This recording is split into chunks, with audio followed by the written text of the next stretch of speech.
As new research emerges, we're getting a fuller and more complete picture of the absolute, utter devastation of online pornography. It impacts men, women, and children. It impacts families and whole communities.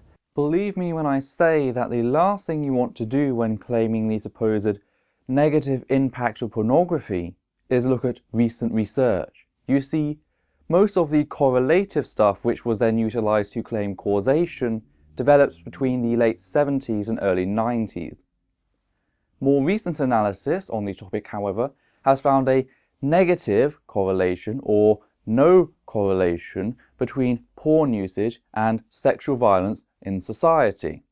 What this study in particular shows and sheds light on was the fact that early analysts showed extreme ideological bias when facing the tabooed subject of pornography, affecting the research through rampant confirmation bias, where studies which failed to display any correlation or showed a negative correlation were merely discarded as unimportant, and studies which showed some correlation were overplayed in the strength of said correlation and rather simply lied about in the causal relationship. Now, I would love to look at the new research you mentioned, however, I find that your description box is rather empty. I wonder as to whether you will give us a name of either the study or the researchers so I can delve deeper in analysing the validity of your claims. The best research we have suggests that 92% of boys and 63% of girls have seen online pornography before they reach the age of 18. This has tremendous implications for how they understand sexuality, their own selves, what it means to be a man or a woman, and then their relationships with others. Right, well, quoting statistics on pornographic access rates does not then qualify as evidence for the supposed harm of pornography. Also, if 92% young male teens have accessed pornography, why are the crime rates not vastly increased? Why are they in fact decreasing? Either it does not have an effect on the majority of porn viewers, still possibly having an effect on a small portion of society, or merely it doesn't have an effect at all. With the former you lose because it's not the porn that causes the issue, but a certain personality type which makes people susceptible to said issue. Think of it like a psychological allergic reaction of sorts. Yes, peanuts kill people sometimes, but that does not then mean that peanuts are the source of all death, and certainly does not mean that peanuts should be banned from all food manufacturing. The latter you lose for obvious reasons, of course. Because pornography is essentially a series of lies being told about the body, being told about sex. People will accuse Christians of being anti-sex because they don't like or approve of pornography. Pornography is anti-sex because it takes what God has created good and reserved for marriage and made a beautiful, wonderful expression of love, and it is absolutely twisted into something that's shameful, that's hateful, that's violent, and utterly dehumanizing. So Christians are actually for the most positive and fullest expression of sex. What porn have you been seeing? Not all porn is torture porn or rape porn. This actually makes a rather minute fraction of porn. There are many different types of porn, ranging from the very tender and calm narrative erotica, particularly like the modern incarnations of those original erotica novels written by women, all the way to your BDSM sort of porn, which in itself has many security measures and a hell lot of a trust between the participants. Not all porn is questionably sleazy like rape or torture porn. As for what God intended, you are familiar with what God allowed in Genesis chapter 19 verses 30 through 38. He allowed for the two daughters of Lot to get him drunk and then rape him and to bear his children. Now why do I say allowed? Well, the two get pregnant, and then later on in the Bible, in Genesis chapter 29 verses 31 to Genesis chapter 30 verse 22, we get God supposedly selecting who will bear Jacob children out of his two wives and their slaves. But it doesn't just end there either, not at all. following the defeat of the Midianites in Numbers 3, after all the grown men were struck down and all the women, girls and little boys were captured, God gets angry. He orders the slaughter of all the boys as well as the women who have seen the touch of a man. However, he states that Moses and his men may take the virgin girls and rape them, force these girls to have sex with and even marry the very barbarians who butchered their families. This is God's idea of sex and love. That's about as messed up as Japanese comfort women. Online pornography, unfortunately, is a very, very effective communicator of these lies. It's very enticing. It's very attractive, especially to young boys who, when they're reaching puberty and they have all the hormones and they're trying to figure out what sexuality and relationships are all about, that's usually when they discover these lies. What researchers have found is that when young children are exposed to pornography, the pornography becomes a sort of a building block or a template into their mind and influences the way they think about these things. That's why we're so concerned about the impact of pornography. That's why we take the job so seriously of protecting our kids from exposure to this material.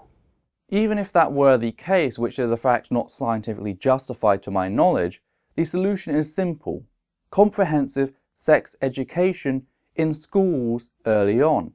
Education that not only discusses the physical anatomy, but the ethics and responsibilities of sex and relationships, both heterosexual and non-heterosexual. It simply works in that it sets back the initiation age, i.e. the age where a person begins to have sex, but it also betters the lives and the safety of those who do have said education. Now, that's actual science. Being exposed to pornography also increases the likelihood of addictions in kids. Again, because internet pornography is so easily accessible and you can cycle through it so rapidly, it really changes the brain chemistry. It actually changes the brain chemistry of users so that they become addicted to their own neurochemicals. I know that's a lot of science, but as we are understanding brain science and brain chemistry more and more, with greater technology, we're seeing just how damaging this material can be, not just for kids, also for adults as well.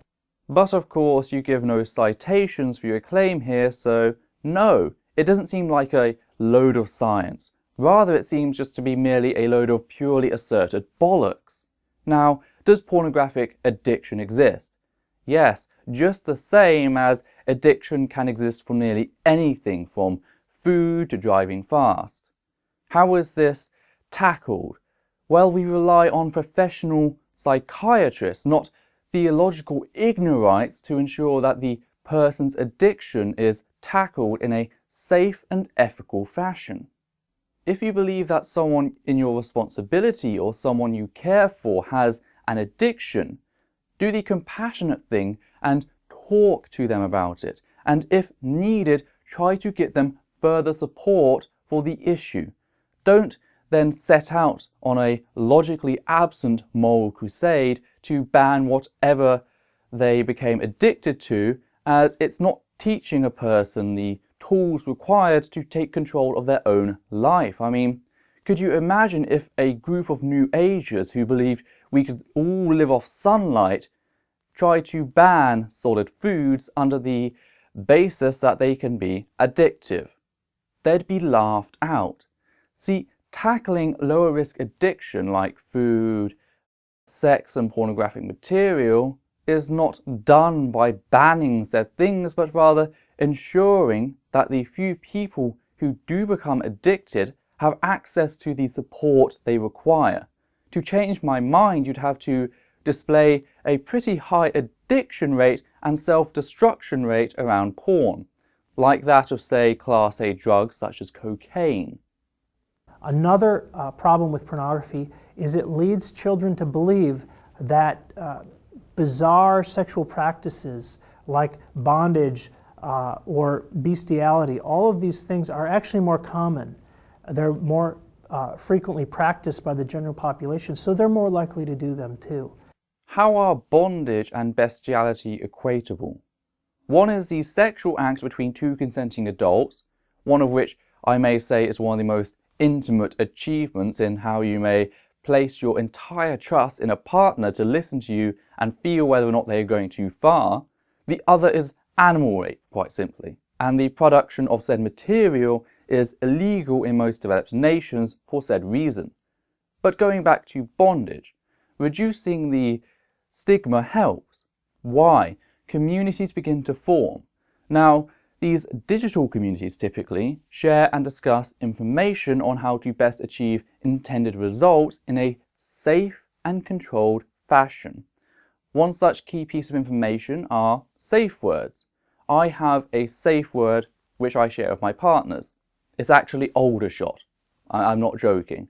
The moment either of us say that word, we utilize the quick release mechanism on the handcuffs. I make sure that the other is okay. It's the little mechanism just here. You push that down and it releases instantly. However, if these communities are then forced underground, you place young people at greater risk as they have their desires anyway, and they will hear about it some way or another, and if they don't know the health and safety risk, it can lead to harm and even death, as with what happened with the erotic asphyxiation. I don't know about you, but I'd rather have live teenagers who are into some kinky shit in their own bedrooms rather than dead teenagers. So again, we're having a material that is based in lies, that's influencing our kids in very negative and harmful ways. And we know this doesn't just leave when they grow up. They're carrying this into adulthood. They're carrying this into these marriages. They're carrying it into their own families. Oh, the irony, the irony, the irony. Oh, the irony. Do you not see it here?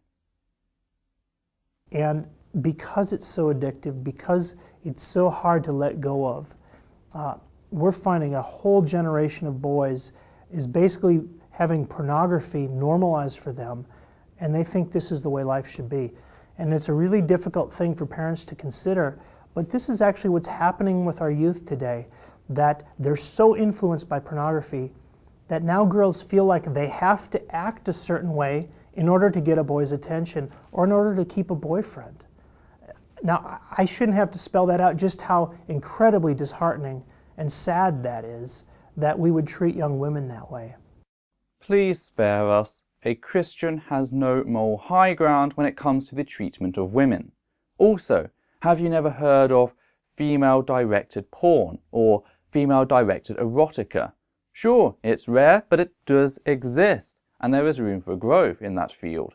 Hell, I'll link you over to a good friend of mine, Sapia Siren, who is an erotic artist, specifically in script and screenwriting and animation. Yes, sexism in society exists and it sucks, but the church is a big part of that problem, not the way to resolve the issue. As for the claim that children take all their reality from pornography, if that's the case for your child, then I'm sorry, but you are simply an incapable parent.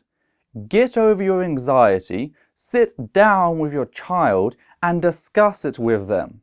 That's the only way you'll find out whether or not they have a problem. Not by trying to ban or demonize pornographic material. You also do understand that there are security measures you as a parent can take on your computers, right? Seriously, be a better parent.